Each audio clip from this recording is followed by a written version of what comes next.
जो उस खनन के लिए, खोदने के लिए, गड्ढे करने के लिए जिम्मेदार है, उनके ऊपर एफआईआर भी होनी चाहिए। अगर ये 2-3 दिन के अंदर प्रशासन ने कदम नहीं उठाए तो आने वाले वक्त में हम खुद कोर्ट के ज़रिए जाकर उन जिम्मेदारों पे या महानगर पालिका के ऊपर मामला दर्ज कराएंगे और कलेक्टर और कमिश्नर को आरोपी बनाकर उस पर हम केस दर्ज कराएंगे।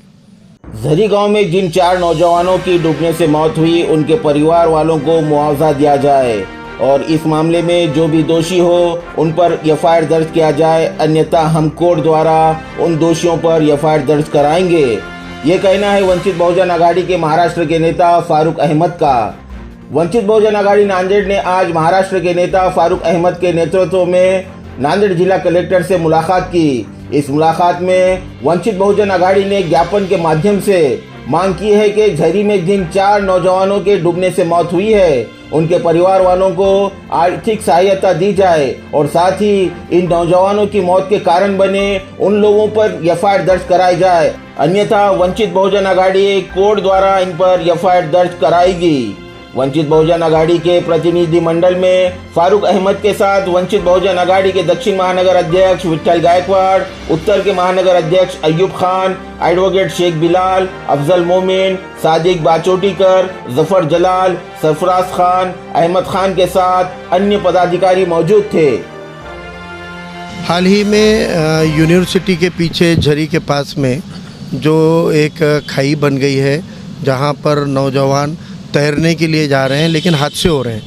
जो जीव रक्षक दल के नूर भाई है, उनसे जो इत्तला मिली कि पिछले कुछ सालों के अंदर 40 से ज़्यादा डेड बॉडी उन्होंने कहा कि वहाँ से उन्होंने निकाले हैं कुछ बरसों में। अगर वो पॉइंट इतना डेंजर हो चुका है तो पहले तो उसकी वजूहत क्या है। जो जानकारी हमको मिली है कि वहाँ पर जो उत्खनन होता है, जो खुदाई होती है, उसकी वजह से बड़े बड़े गड्ढे बन गए वाले हैं और उसकी वजह से जो बच्चे तैरने जाते हैं वो उसके चक्र में आने से डूब जाते हैं और वो बच्चे को बचाने के लिए दूसरे लोग गए और उसमें उनकी भी बहुत ही अफसोसनाक मौत हुई है। तो किसी भी वालिदैन को जब बच्चों को जवान करके पाल पोस के जवान करने के बाद में उनकी लाशें उठाने का बोझ ये दुनिया में सबसे बड़ा बोझ होता है और वो माँ बाप को ज़िंदगी भर अफसोस रहता है कि जवानी में उनके बच्चों को उन्होंने खो दिया है। अगर ये हादसा एक ही होता, एक ही बार हुआ होता तो हादसा होता, लेकिन जब बार बार उस जगह पे हादसा हो रहा है तो ज़िला प्रशासन उसकी अनदेखी क्यों कर रहा है।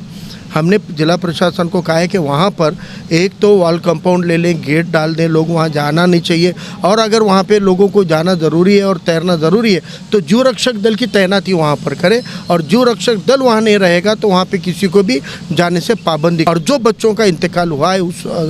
अफसोसनाक हादसे में, उन बच्चों को मुख्यमंत्री सहायता निधि के ज़रिए उनके फैमिली को कुछ मदद होनी चाहिए और जो उस